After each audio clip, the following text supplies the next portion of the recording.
What do I love about prep? Fucking nothing. This shit sucks. Who's the big name you think you could beat or be competitive with in Detroit? You know, by the time his age, I absolutely believe I would be beating Wesley. So my urge to succeed right now is far fucking greater than that craving. I want to be top 10 at the Olympia. We are currently 7 weeks out from Detroit, 7 weeks today, and then 9 weeks to FIBO. So still a long time to go. I'm very happy with where conditions are at now. So what I did on Wednesday and Thursday of this week was I did 2 high days of 700 grams of carbs. The exact same high day you saw 2 videos ago. We ran that back-to-back days to fill me up a little bit more. I also did no cardio for 3 days, just steps. Buried my legs yesterday, which was great after the high day, so I was nice and fueled up with no cardio, nice and fresh for legs. Buried them, and that was great. After the 2 high days, my weight was up to 221.5 pounds, somewhere around there. So gained probably about, I think it was about 3.5 pounds from the lowest of prep so far. This morning, I then woke up at 218.2 again. So I'm pretty much back down to a new low 1 day after running 2 big high days, which is fantastic. My body is a furnace. It is burning through shit. I can feel it, but it's responding the exact way we want to. So today for the rest day, we've gone to low days again. So as you saw from my last video, that was the old baseline low day. We have since pulled carbs even lower. We've pulled 25 grams of carbs from both training day and rest day. The new macros will be on screen now. So this is where we're at. Hence why on this lovely Saturday morning, I'm relying on caffeine to get me through this YouTube video. Put on screen now my Friday morning check-in. These are my favorite photos of prep so far. This was after the 2 high days, so you can see I was a lot fuller, a lot more popped of physique, a lot more vascular, and just all around a much better look. My physique is one that massively benefits from being full and is massively hurt when I am flat. Today, I'm already back to being a little bit flat, but we've got to get flat to get shredded, so I'm not too worried. There's, as I said, we've still got 7 weeks. So now the plan kind of is dig for a little bit, refeed, dig for a little bit, refeed, and just rinse and repeat that until we are absolutely peeled out of mind. But more than on track, I'm more than happy, I'm feeling pretty good, vibes are immaculate, and prep is prepping the way we want it to. So all good over here. Today I've put a Q&A on my story. I've gone through and I've picked about 20 questions. Some of these I will answer rapid fire. Some of these, you know me, I will waffle a little bit too much.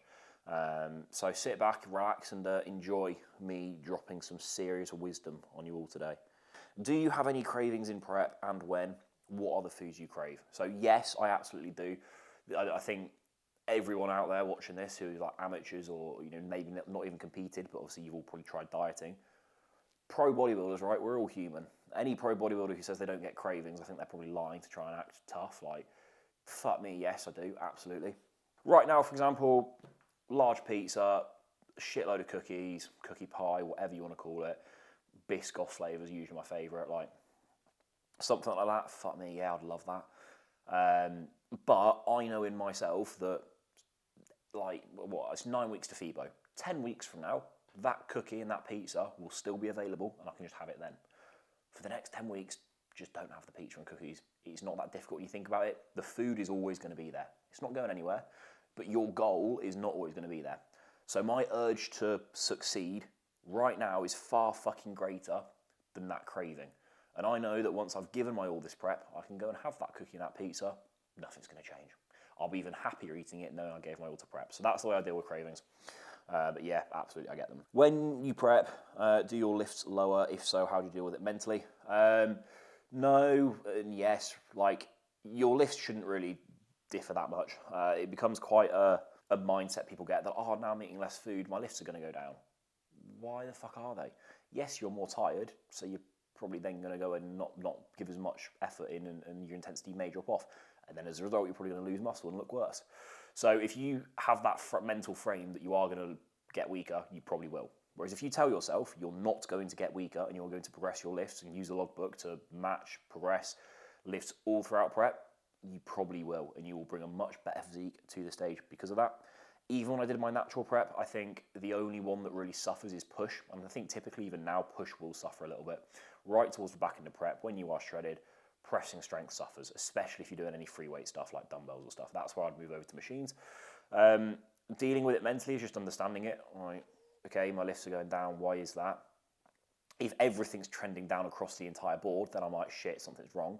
I'm either being a bitch or the physique's fading too quickly, and then we need to rectify it. And that's where having a coach who knows what they're doing is going to help me massively, basically, because it takes your thinking out of it. You just do the logbook, do your all in the gym, try to fucking progress, and if everything's trending downward, you let your coach know, and then you deal with it then. But yeah, realistically, your lifts pushing strength may differ slightly, but ultimately you should be all right throughout the entirety of prep.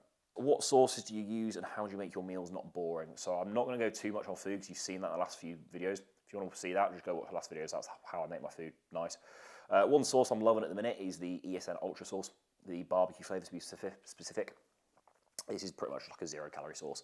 The other one I use is sugar-free ketchup from Heinz, because if you've watched Chris for a few years, ketchup is life. But no, ketchup and then ESN Ultra barbecue sauce are my two favourites.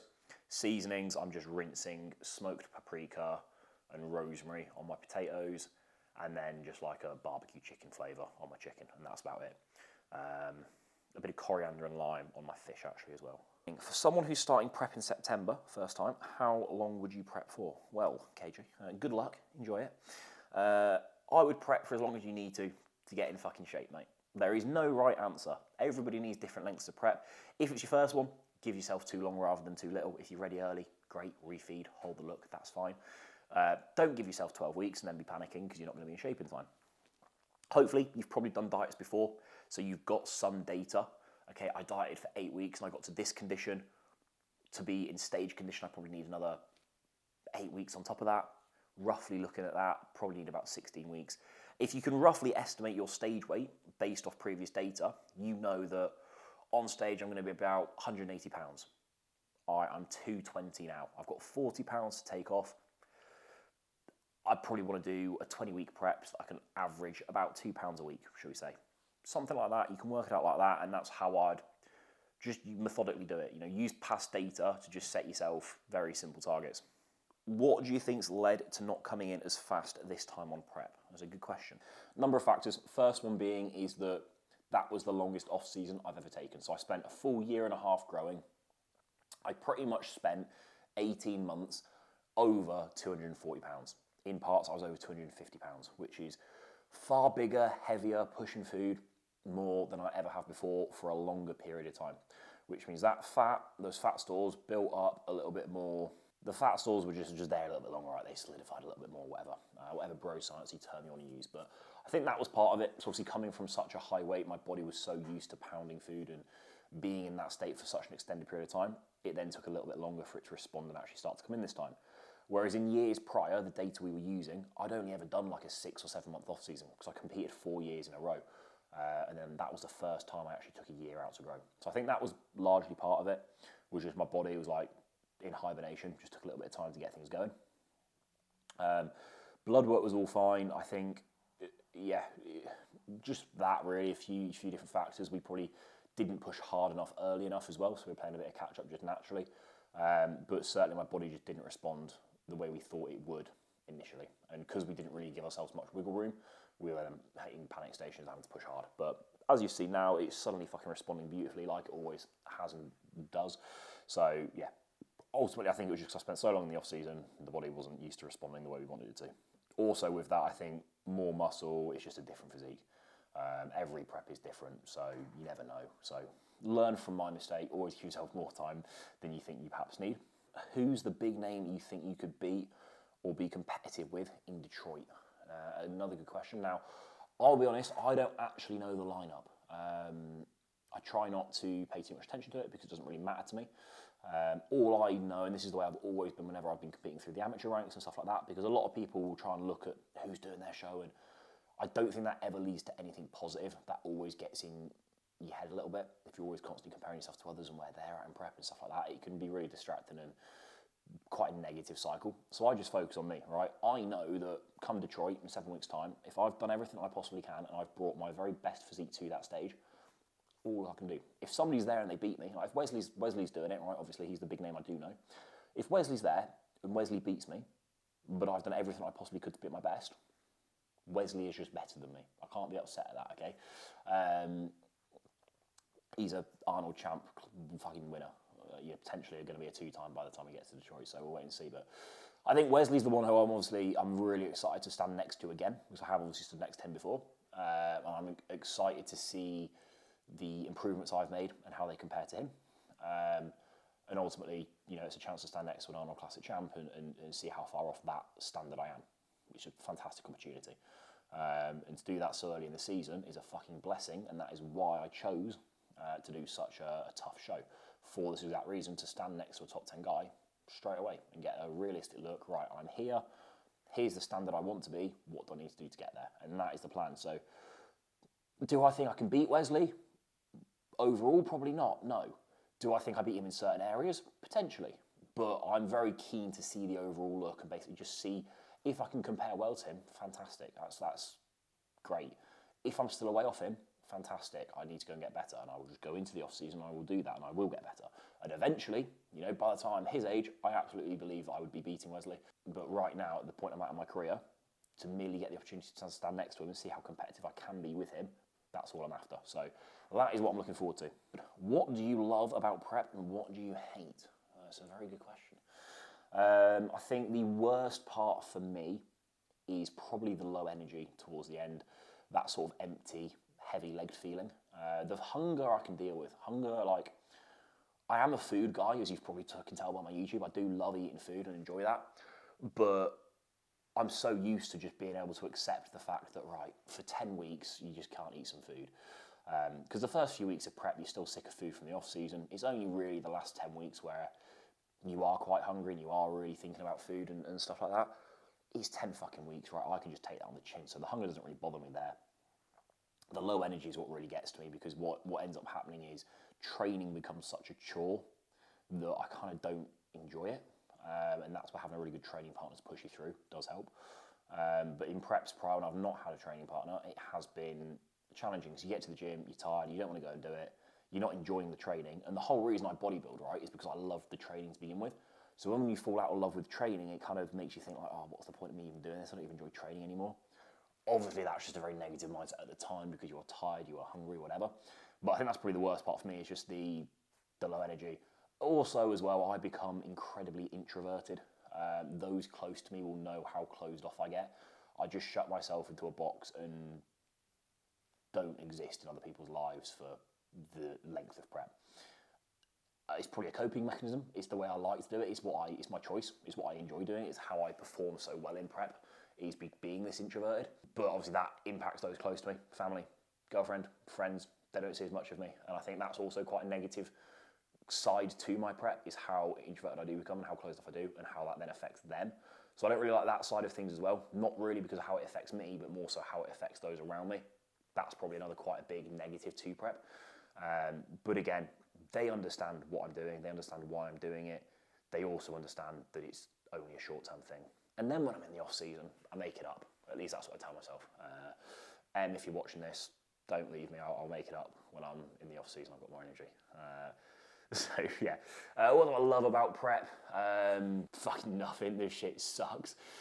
No. Routine, structure. I really enjoy that.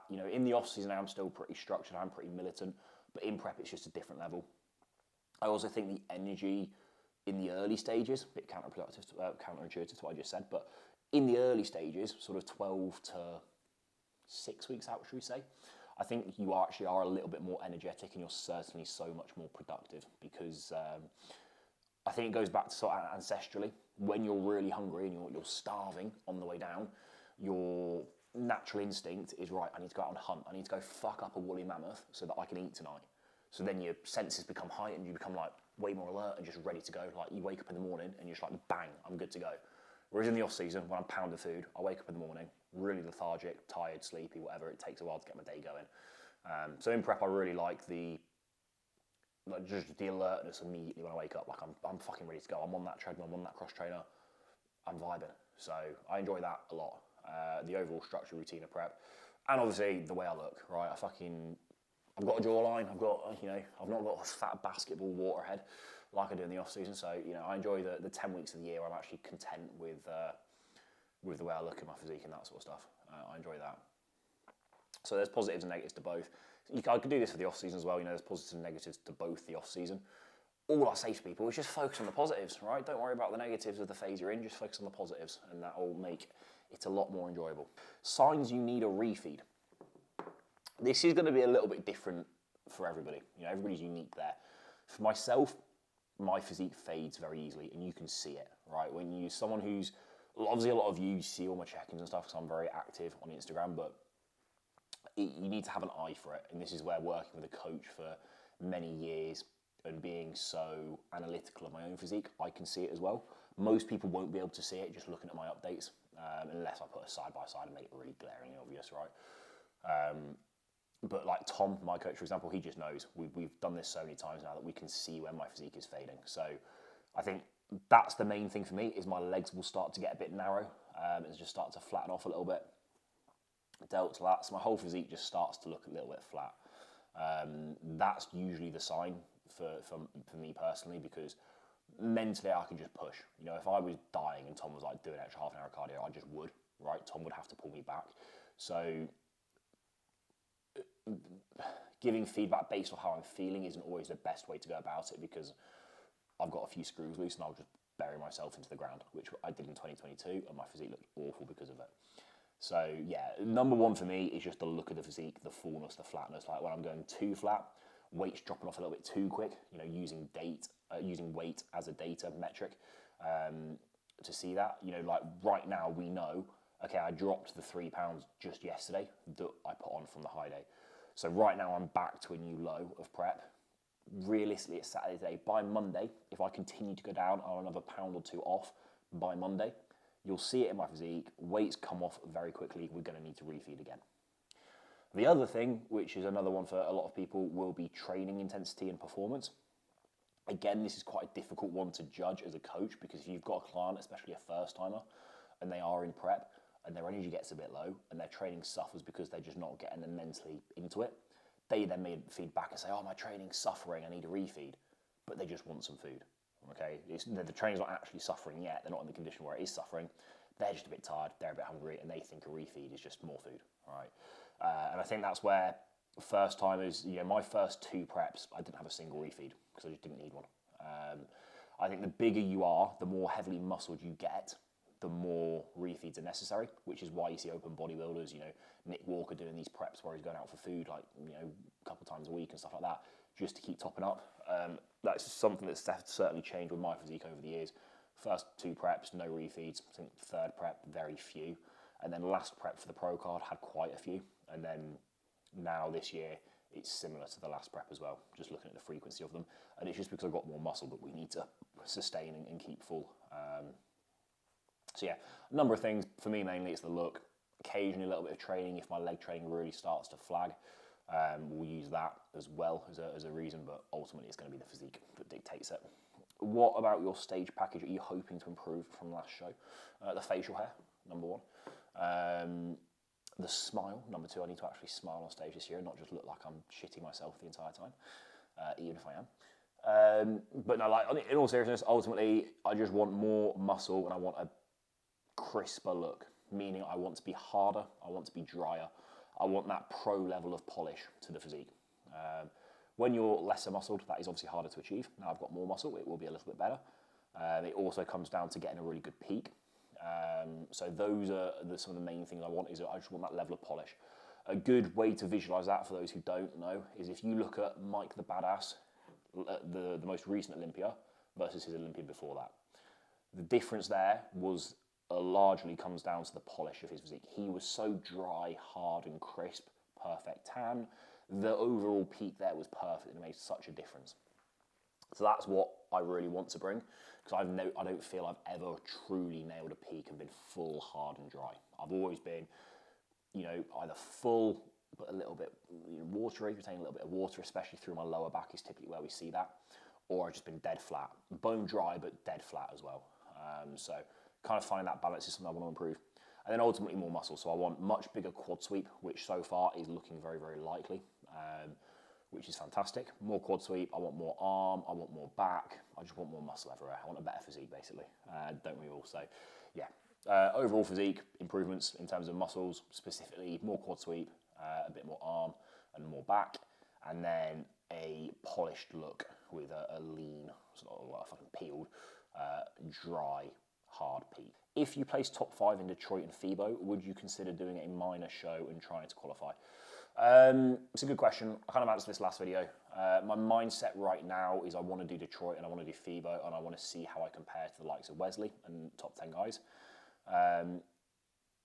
You know, it's really hard to say because I think if I'm not comparing to those guys, I don't mean beating, right? I'm being realistic here. You know, I think if I get top 5, let's say I'm 5th, okay?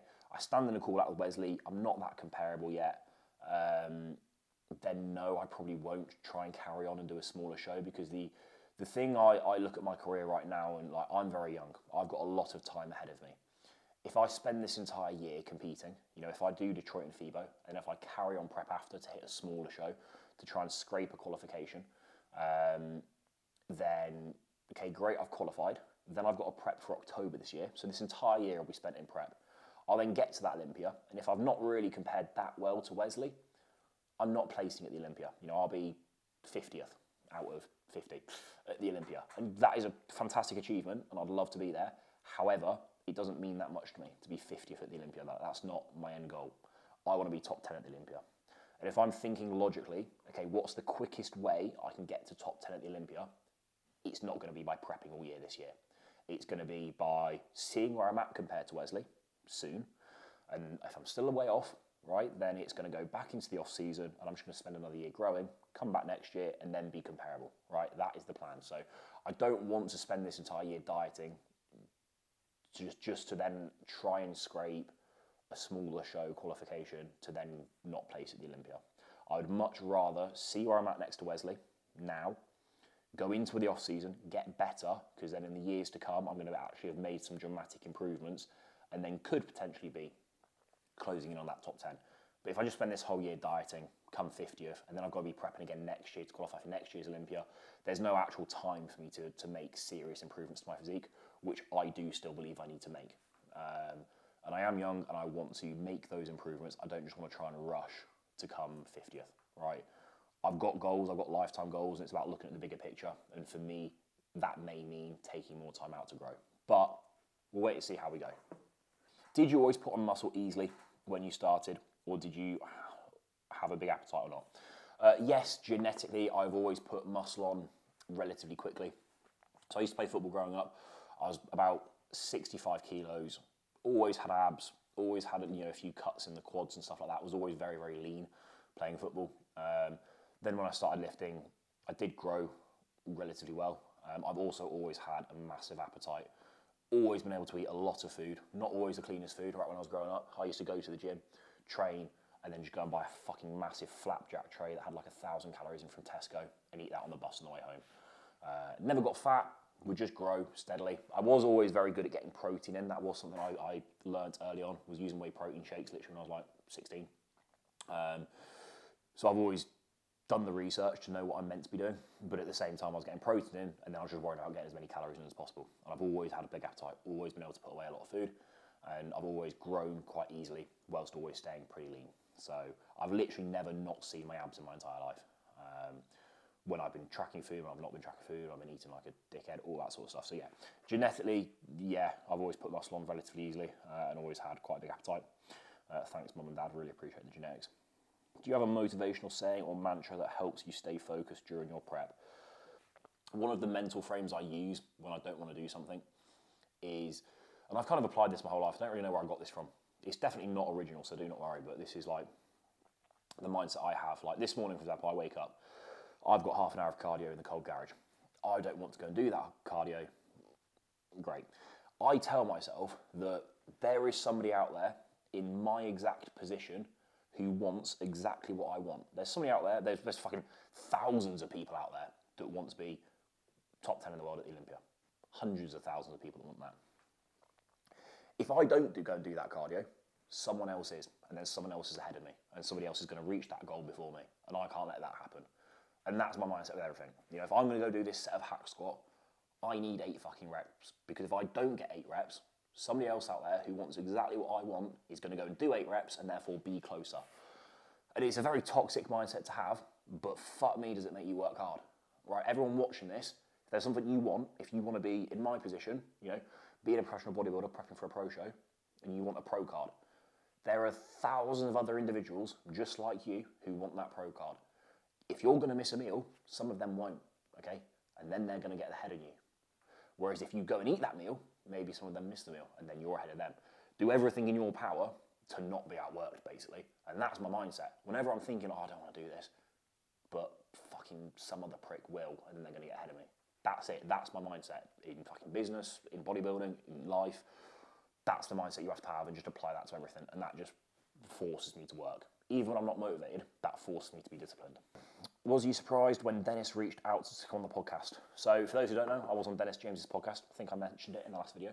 So I sat there with Dennis James, Milos, and Chris Cormier, and it was a fucking mental experience. And yes, I was incredibly surprised. It was an absolute privilege. I enjoyed it thoroughly. It was quite funny. I was making my last meal one night. I got a notification on my watch saying Big D James has requested to follow you. Has requested to send you a message, because I didn't follow him, unfortunately. And I thought, is that Dennis James? And I thought, nah. So then I checked my phone, went on it, and it was like, Dennis James, 1.5 million followers. I was like, holy shit. Because initially I thought Big D James. I was like, is that just a gay person account that's trying to be like a, you know, ask to buy my fucking socks or something, because you get a lot of them. So I just had to check. It was Dennis James's account. And he DM'd me, was really nice. Asked me to go on the podcast. I was like, yeah, absolutely. Sent him my number, and then he literally called me like 5 minutes later. So 1 minute I had a DM request from him, next minute he's phoning me. And this is like 8 PM on like a random Tuesday night. I've just finished my last meal, I'm getting ready for bed, and I'm just like, shit, Dennis James is calling me. Answered it, he was so nice, we spoke for a little bit, really kind words, but such a surreal feeling just to like, Dennis James has just phoned me. And even now it doesn't seem right. Like, being on that podcast, the whole time I was on there, I was sat there looking at my screen thinking like, because I watch all these podcasts, I love podcasts, I've watched them for years. I just felt like I was watching the podcast I normally do, forgetting I was actually live on it. I just felt like I was watching it. And I'd keep catching myself being like, holy fucking shit, I'm on this, I'm speaking to them. It's mind-blowing, it's such a surreal experience. And then to have like Flex magazine and all this sort of making posts about me is mind-blowing. So yeah, I'm incredibly grateful, incredibly fortunate. I was very surprised. But yeah, so thank you, Dennis, and thank you to all you lot for the support, because without you lot, I probably wouldn't be given these opportunities. So appreciate you all. We're getting to the fucking top. Just give me a bit of time to get there. How do you feel mentally going into this prep? What's different? So for me, I think I touched on this again last prep, is a big feeling I've got this time around is just gratitude, right? I feel so fortunate and so blessed to be able to do this and do this well and do this for a living that I don't feel as miserable about it. I think in preps prior, when I'm like 17 going to college and I'm prepping and I've got to go to work after and I'm feeling like shit all for this bodybuilding show, which ultimately at that point is just a hobby. You can see it a lot more negative, but this prep, it's been really hard for me to see anything as negative, because I'm like, I can't really complain. I'm living my dream. I get to prep as a pro bodybuilder. Fucking Dennis James has spoke to me, wants me on the podcast. Like, I feel so unbelievably grateful for it all that I just love it. I'm just enjoying it. I truly do genuinely love this prep right now. And I think that's the biggest difference, is just how much I'm enjoying it as opposed to before. Like, even last prep I did enjoy it, but it's just a different level this time around. To truly say this is my job and I get to do this for a living is I feel so fortunate. So it's an immense feeling of gratitude really is kind of helping me stay motivated, because it's like, this is all I've ever wanted. Now's the time to fucking work hard and make the most of it, and that's kind of it. So yeah, just grateful. Favourite form of cardio? Personally for me, fasted cardio, just because I like the routine of it. Most of this prep's been done on the cross trainer, the elliptical. All my other preps have been done on an incline treadmill, but this time I've switched to a cross trainer just to try and protect my legs a little bit. Less impact, and I think it's helped quite a lot with maintaining my legs. So yeah, fasted cardio, and for me right now, cross trainer. If you're one of my clients, Stairmaster, because it's going to absolutely melt the calories. Why are you so keen on switching to weight isolate over normal weight 4 weeks out? Purely because it's got lower fat content, it's a better concentration, it's going to digest better. And if there's anything I can do in those final 4 weeks to improve my digestion, even if it's unnoticeable, I'm going to do it. I'm going to use every single little percentage at my disposal to make better digestion and bring a better look, basically. That's kind of it. I'm afraid I'll not do well in my first timer show. Any advice on overcoming the fear and loss? Yes. Firstly, I'm sure you'll do just fine. It's your first show. There is no pressure. It's just fucking enjoy it. I think if you're doing bodybuilding only to win, you're doing it for the wrong reasons, because you're never going to win every show. It's not going to happen. Not even if you're Chris Bumstead. It just doesn't fucking happen. You're not going to win every show. So get that out of your head. Your reason why shouldn't be first place, right? Your reason why should be because you enjoy it and you want to be a better person. So if you're scared you're not going to be good enough, right, well, the way to realise you are is, have you genuinely done every single thing you're meant to do this prep? If you're the night before the show and you can hand on heart fucking tell yourself you did every single thing possible to bring your best physique to the stage, then that's it. If somebody beats you, mate, they're just better than you. That's fine. It's your first show. There's no pressure on that. You've just got to go away and get better. And that's the beauty of the sport. You can always go away and get better. So as long as you know deep down you've done every single fucking thing possible to be at your best, that's all you can do. And that's all you need to focus on. And the outcome will happen, whatever. A lot of things are out of your control when it comes to the outcome. So you can't control who shows up. You can't control what the judges like, what they don't like, anything like that. All you can do is present your best possible. Now, if you've cheated on your diet in prep, you've missed cardio and all this, your anxiety about not being good enough is going to be heightened times 10, because yes, you are not at your best. You could have been better, and you only have yourself to blame for that. So just do yourself the service, all prep, tick every box you fucking can, do everything you possibly can to bring your best, and that's all you need to worry about. The rest will happen. Whatever happens, happens. You'll be proud regardless, as long as you've done that. No idea how long that was. I feel like I've just spoken for a long time, so thank you for watching. In terms of what I've got coming up, I'm in London for 4 days very soon for this VQ event. I've got photo shoots, training sessions, and the actual VQ 10-year anniversary event. So hopefully I'll see a lot of you there. In fact, it was yesterday when this video goes live, so I won't really talk too much about that. But yeah, I'm going down to London. That's going to be a nice time. Change of pace for a few days. I'm going down there by myself.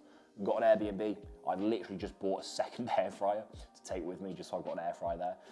I'll bring it back after, but Emily wants the air fryer we've got here, so I was like, fuck it, I'll just buy a second one and take it with me. So that's coming tomorrow that I'm going to take down with me. So I'm really looking forward to that. It's going to be a good few days. I'm not looking forward to having to do my cardio in a pure gym in the mornings, though. That's going to be shit. But needs must, we get it done. Like and subscribe so you don't miss anything. Any more questions, drop them below. I'll answer a few. I'm trying to answer all these comments on all these videos, all prep. So get them in below. Appreciate you all watching, and I'll catch you in the next one.